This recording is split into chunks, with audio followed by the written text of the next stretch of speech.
So the idea that human beings are created and were placed in a situation where they're going to struggle, they're going to have to deal with very difficult circumstances, very difficult situations, and even people. They're going to have to deal with that, is part of life. And that has nothing to do with, if you had more iman, you wouldn't have these problems. It doesn't work that way. As a matter of fact, the higher your iman, people assume the higher your iman, the problems are going to go away. No, the higher your iman, something else. And that something else is what I hope to explain to you today. To put it as an image, Allah created us and He put us inside of a storm. Okay, like imagine a storm in the ocean. You're in a storm. And the waves are turbulent and you've got your little boat, etc. And you're constantly worried about sinking. And you're worried about those who are sinking next to you. But Allah Azza wa Jal, what does the faith do? It gives you the strength and it gives you the ability to go through the storm, to navigate the storm. It doesn't mean you don't get wet. It doesn't mean sometimes the boat almost doesn't tip over. But you now have the ability to go through it and survive the storm. You see, that's the purpose of our faith, is not to get rid of the problem, but to actually strengthen us so we can go through the problem.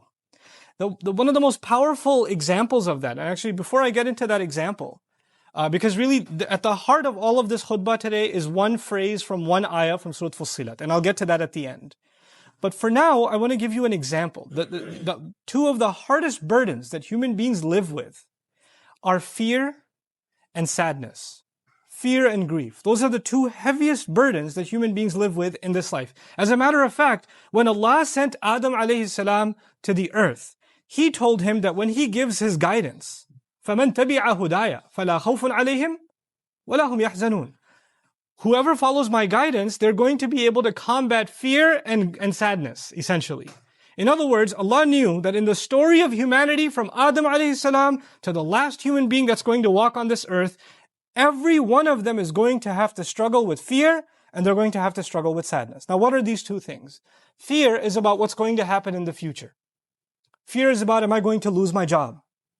Is what's going to happen to mom? What's going to happen to my family? What are they going to say? What's going to happen tomorrow? What's going to happen with my exam? What's going to happen with my immigration? What's going to happen with this and what's going to happen with that? These fears about what's going to happen in the next few hours or in the next few days or in the year from now or in the future, these fears are small and big and they're all the time. They're a part of us. You wake up afraid. You're afraid you're going to be late to work. You're afraid that you forgot about some task that you had to do or the time's running out. Small fears, big fears. But fear is a constant part of life. It's always there. And what you're afraid of, let's say a student is afraid of failing an exam. Up until the moments of the exam, there's fear, the heart is pounding. And they take the exam. And then unfortunately, they get the result that they failed. And when they fail, there's no more fear. There's now sadness. I mean, there's fear of what your dad's going to do to you, but there's sadness mostly. Right? Now there's sadness about what happened already. So fear is about the future and sadness is about the past. What already took place in the past. And just because it's in the past, you don't get to tell someone, well, it's in the past, get over it. It's done now. You should move on with your life. No, you and I are not in any position to tell anyone that they no longer have the right to feel sad anymore. Our Messenger sallallahu alaihi wasallam continued to feel the sadness of the absence of Khadija radiallahu ta'ala anha for years. For years. Feeling sad is not a sign that you don't have enough faith.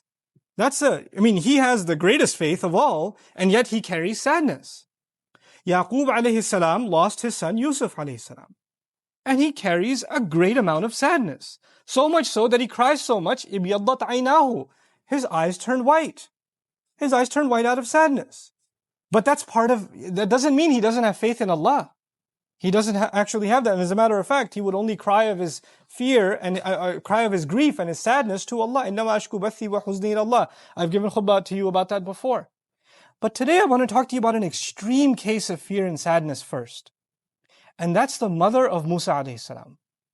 I can't think of a more extreme case of a woman who had to do something so incredibly unthinkable. She knows that any minute from now, soldiers are going to break her door and they're going to kill her baby in front of her own eyes. For a mother to imagine the murder of her own newborn baby. Unthinkable. And the only idea she had that Allah put in her is you need to put your child in a basket and put that basket, alqihi fil yam, throw it into the river. It's not even nicely, gently put it into the river. Ilqa is to throw. Now when you throw something in a river, the river is moving water. When you throw something in a river, it can flip. It's also the case that a basket may not necessarily float.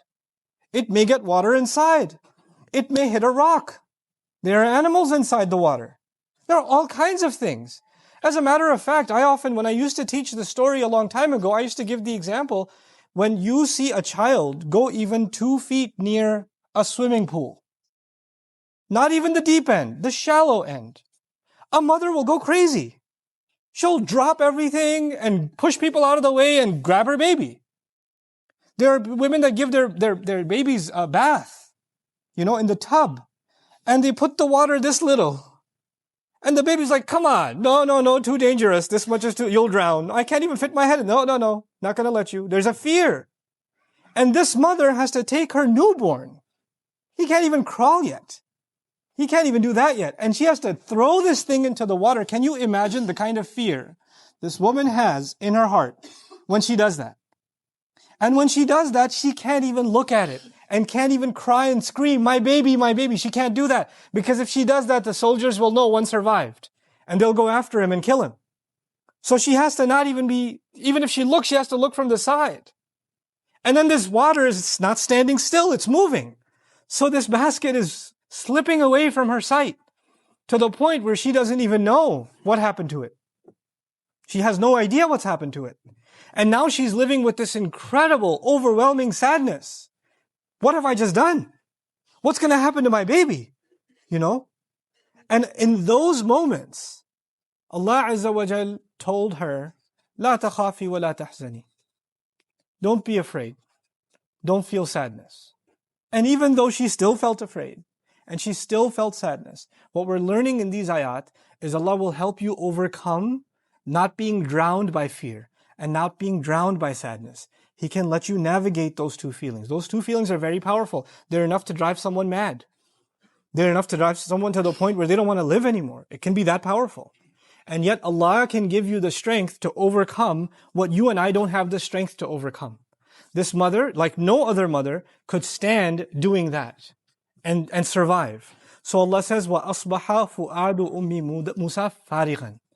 Musa's mother's heart was, you can think of the imagery as it was bleeding out. It was emptying out. It's like her heart was exploding. إِن كَادَتْ لَتُبْدِي بِهِ. She was on the verge of just screaming out, that's my baby, I want my baby back. She was on the very verge of it. She couldn't hold it in. لَوْلَا أَرَّبَطْنَا عَلَى قَلْبِهَا.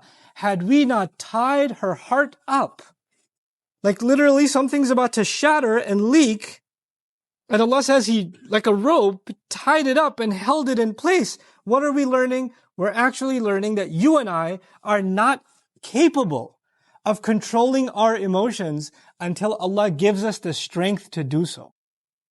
The situation didn't change. The baby didn't start flying instead of floating in the water. The reality didn't change, but her heart changed.